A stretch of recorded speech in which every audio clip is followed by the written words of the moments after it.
जैसा कि हम सभी जानते हैं, भारत एक लोकतांत्रिक राष्ट्र है। भारत में लोकतंत्र एक त्योहार की तरह मनाया जाता है और एक त्योहार में नूर तभी आता है जब पूरा परिवार उसे साथ मिलकर मनाए। आइए लोकतंत्र के इस त्योहार में हम सभी भारतवासी एक साथ मिलकर अपना वोट दें, अपना अधिकार दिखाकर अपने नेता को चुनें तथा इस त्योहार को सफल बनाएं।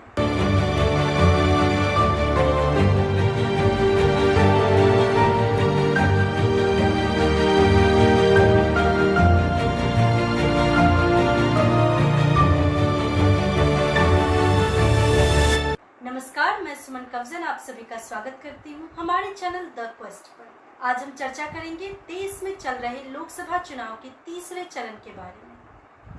लोकसभा चुनाव के तीसरे चरण में मंगलवार को 11 राज्यों और केंद्र शासित प्रदेशों की 93 लोकसभा सीटों पर 64.58% मतदान हुआ। इस दौरान बंगाल और उत्तर प्रदेश में कुछ घटनाएं भी हुई हैं।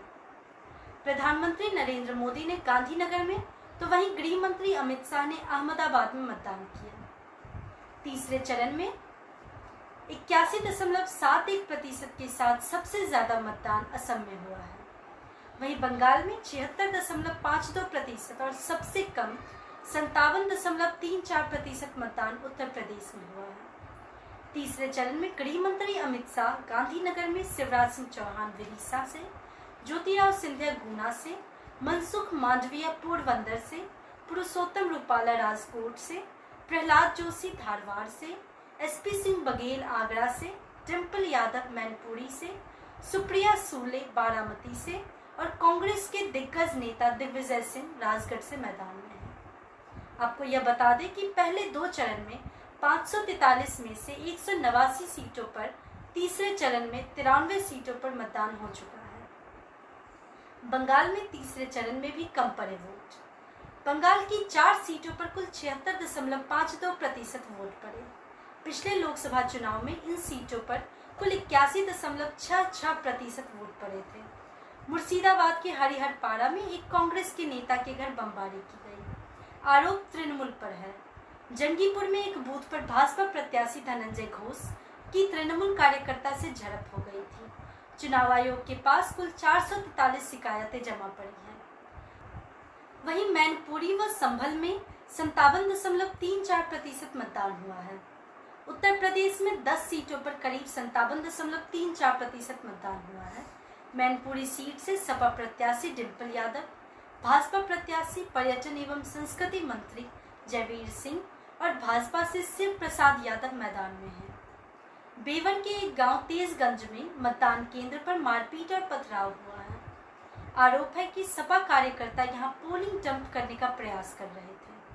भाजपा प्रत्याशी जयवीर सिंह के पुत्र सुमित प्रताप सिंह ने विरोध किया तो पथराव कर दिया गया। पथराव में सुमित प्रताप सिंह का वाहन क्षतिग्रस्त हो गया।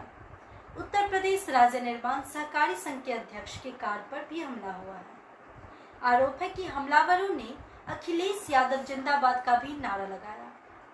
संभल में फर्जी मतदान की शिकायतों पर पुलिस ने लाठीचार्ज किया।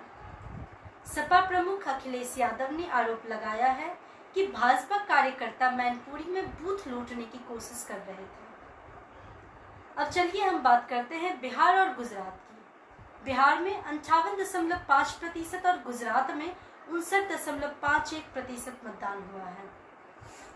लोकसभा चुनाव के तीसरे चरण में बिहार की 5 सीटों पर 58.58% व गुजरात की 25 सीटों पर 59.51% मतदान हुआ है। जबकि सूरत लोकसभा सीट पर भाजपा प्रत्याशी निर्विरोध चुना जा चुका है। मतदान के दौरान बिहार में एक होमगार्ड जवान व एक निर्वाचन पदाधिकारी की हार्ट अटैक से मौत हो गई है। कर्नाटक में भी 2 सरकारी कर्मचारियों की हार्ट अटैक से मौत हो गई थी।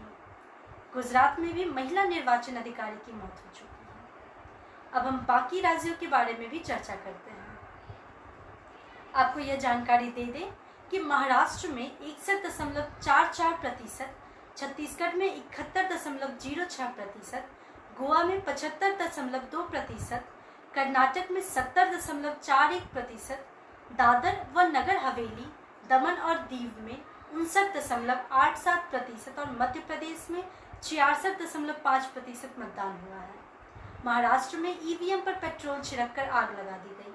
महाराष्ट्र के मादा लोकसभा क्षेत्र के बगलवाड़ी गांव में मंगलवार को एक व्यक्ति ने मतदान केंद्र पर पेट्रोल छिड़ककर 3 ईवीएम में आग लगा दी। इससे मतदाताओं सहित वहां ड्यूटी कर मौजूद चुनाव अधिकारी हैरान रह गए। बाहर निकलने से पहले वह जय मराठा, एक मराठा, लाख मराठा जैसे नारे लगा रहा था। मतदान केंद्र के बाहर तैनात सुरक्षा कर्मियों ने उसे पकड़ लिया। साथ ही तुरंत पानी डालकर ईवीएम में लगी आग को बुझा दिया गया, लेकिन इसी से 3 ईवीएम जलकर बेकार हो गई। एक अधिकारी ने कहा कि इस घटना के चलते चुनाव प्रक्रिया थोड़ी देर के लिए रोक दी गई। पुलिस युवक को गिरफ्तार कर मामले की जांच की जा रही है। अब हम बात करते हैं मध्य प्रदेश के इंदौर की। इंदौर में अब नोटा ही अगला कांग्रेस उम्मीदवार है, ऐसा कांग्रेस अध्यक्ष जीतू पटवारी ने कहा। मध्य प्रदेश के इंदौर लोकसभा सीट में कांग्रेस प्रत्याशी अक्षय द्वारा नामांकन वापस लेकर भाजपा की सदस्यता ग्रहण करने के बाद प्रदेश कांग्रेस अध्यक्ष जीतू पटवारी ने कहा कि कांग्रेस या विपक्षी दलों की गठबंधन इंडिया का प्रत्याशी होने के बावजूद कांग्रेस इस लोकसभा सीट के प्रत्येक बूथ पर टेबल लगाएगी। नोटा ही कांग्रेस का प्रत्याशी होगा। कार्यकर्ताओं ने कहा कि चुनाव में जनता से लोकतंत्र बचाने की अपील की जाएगी। इस दौरान शहर कांग्रेस में घोषणा की कि 10 को इंदौर की बड़ी रैली की जाएगी। यह रैली लोकतंत्र बचाओ समिति और इंडिया गठबंधन के बैनर तले निकाली जाएगी, जिसमें नोटा का समर्थन किया जाएगा। नेताओं का बयानबाजी तो चलता रहेगा। अब आपको निर्णय लेना है कि इस देश में किसकी सरकार बने जो अगले 5 वर्षों तक आपके लिए लड़े, आपके लिए एक बेहतर देश का निर्माण करे। द क्वेस्ट पर हमारे साथ जुड़ने के लिए धन्यवाद। आप हमारे चैनल पर हमारे साथ न्यूज़ अपडेट्स तथा अन्य सभी जानकारियों के लिए बने रहें। जल्द मिलते हैं अगली वीडियो के साथ। धन्यवाद।